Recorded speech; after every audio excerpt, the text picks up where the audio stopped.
ఇక YouTube open చేసే చాలు నీ వీడియోలే వస్తున్నాయి. ఇక గది కూడా బ్రైడల్ సెట్లు. ఇక బ్రైడల్ సెట్లు మేము వేసుకోండి గంగిరెద్దురా తిరగావా అని అనుకుంటున్నారా?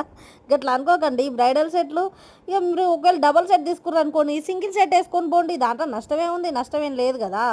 ఇక అందరూ బ్రైడల్సే వేసుకోరు కదండి, ఉత్తోళ్ళు కూడా ఉంటారు కదా అని కొంతమంది క్వశ్చన్లు వేయచ్చు. ఈ గాల గిట్ల నేను పెట్టానండి, సింగిల్ సెట్లు కూడా పెట్టాను. ఒకసారి చూసేయండి, మన ఛానల్కి వచ్చి చూస్తే కదా మీకు అర్థమయ్యేది. మీరు అసలు వచ్చి చూస్తే కదా ఇక మీకు చూడాలనిపించినా కూడా చూడరు.